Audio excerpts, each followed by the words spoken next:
Assalamualaikum warahmatullahi wabarakatuh. Apa kabar teman-teman? Apakah sehat? Mudah-mudahan semuanya dalam keadaan sehat walafiat. Kembali lagi pada hari ini pertemuan yang kedua bersama saya Ibu Dini Ramdhani Damara sebagai guru seni budaya kelas 7. Nah, hari ini kita akan mempelajari tentang penerapan ragam hias flora fauna pada bahan tekstil. Nah, sebelum itu jangan lupa sebelum belajar kita berdoa dulu ya. Berdoa dimulai.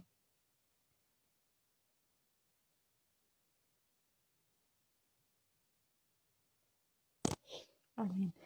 Jangan lupa untuk berdoa sebelum belajar ya. Semoga pembelajaran hari ini berkah dan manfaat ilmunya.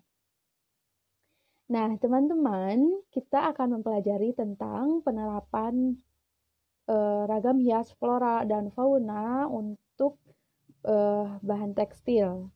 Yang pertama adalah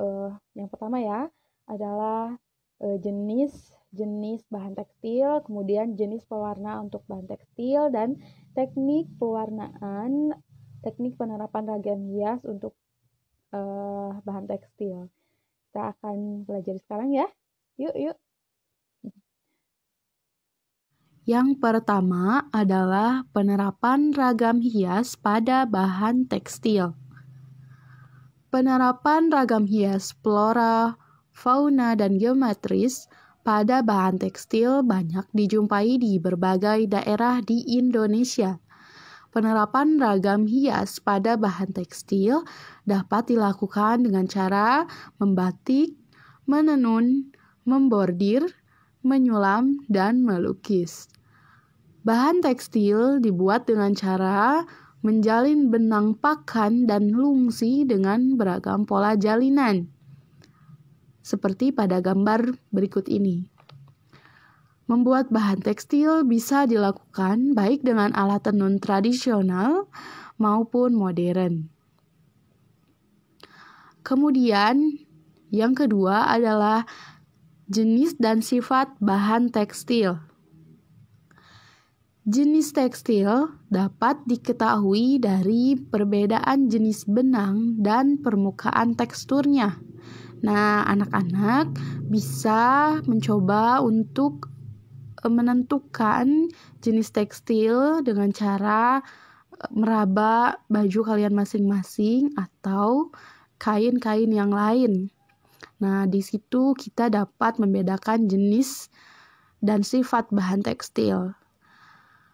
Benang dibuat dari bahan alam atau bahan buatan. Benang katun misalnya dibuat dari kapas, benang sutra dibuat dari serat yang berasal dari kepompong ulat sutra, kain wol dibuat dari bulu domba. Selain itu, bahan benang buatan misalnya dakron, polyester, dan nilon digunakan untuk membuat tekstil dengan jenis tertentu. Bahan benang yang lain, misalnya serat agel dan serat rami, digunakan untuk produk tekstil lain seperti tas dan makrame. Jenis-jenis bahan tekstil ini memiliki sifat yang berbeda-beda. Nah, sifat-sifat tersebut diantaranya adalah yang pertama, bahan katun memiliki sifat menyerap air, mudah kusut, lentur, dan dapat disetrika dalam temperatur panas yang tinggi. Kemudian yang kedua, wol memiliki sifat sangat lentur, tidak mudah kusut, dan menahan panas apabila dipanaskan menjadi lebih lunak. Dan yang ketiga, sutra memiliki sifat lembut, licin, berkilap, lentur, dan kuat. Bahan sutra banyak menyerap air dan memiliki rasa sejuk apabila digunakan. Kemudian yang terakhir adalah tekstil dari bahan polyester dan nilon, memiliki sifat tidak tahan panas, tidak mudah kusut, tidak perlu disetrika, kuat, dan jika dicuci cepat dan kering. Kemudian, jenis dan bahan pewarna tekstil. Bahan tekstil dapat diberi warna baik dari bahan pewarna alami maupun buatan. Masing-masing bahan pewarna ini memiliki sifat dan jenis yang berbeda-beda. Pewarna alam dihasilkan dari ekstrak akar-akaran, daun, buah, kulit kayu, dan kayu. Pewarna alami misalnya soga dan kesumba. Sedangkan pewarna buatan atau sintesis dibuat dari bahan kimia, misalnya naptol dan indigosol.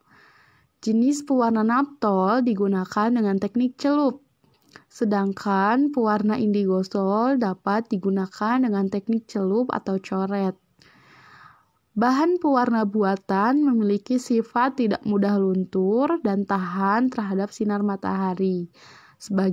Sebaliknya, pewarna alami memiliki sifat mudah luntur dan mudah pudar karena tidak tahan terhadap sinar matahari. Yang terakhir adalah teknik menggambar ragam hias pada bahan tekstil. Penerapan ragam hias pada bahan tekstil dilakukan dengan teknik yang berbeda-beda.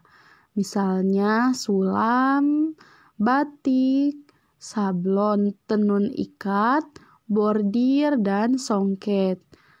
Penerapan ragam hias pada bahan tekstil misalnya dilakukan pada kaos oblong.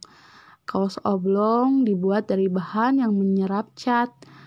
Bahan pewarnaan yang digunakan misalnya cat tekstil atau cat sablon dengan alat kuas. Berikut ini Ibu tampilkan video tentang teknik menggambar ragam hias pada bahan tekstil.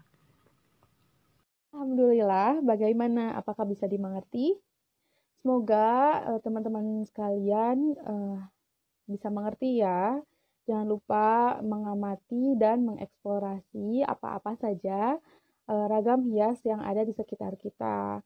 Selain itu, untuk penerapan ragam hias, minggu besok Ibu akan berikan materinya dan kita akan mempraktikkan bagaimana menerapkan ragam hias untuk bahan tekstil.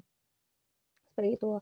Selain itu, jangan lupa tugas harian teman-teman untuk membantu orang tua di rumah dengan mengisi tabel yang sudah Ibu contohkan ya, seperti ini. Nah, itu tabelnya isi sendiri boleh, tidak sesuai dengan tidak sesuai dengan isi di tabel juga tidak apa-apa. Ibu sebagai contoh saja, boleh teman-teman sekalian menerapkan kebersihan yang lain gitu ya, seperti misalnya mengelap kaca atau lain-lainnya. Boleh ditulis ya. Dan nanti direkap, dikumpulkan setiap 1 bulan sekali kepada Ibu ya. Selain itu, Ibu mohon catat materi yang barusan, kemudian kumpulkan di komentar Facebook. Seperti itu. Cukup sekian materi kali ini. Semoga bermanfaat. Wassalamualaikum warahmatullahi wabarakatuh.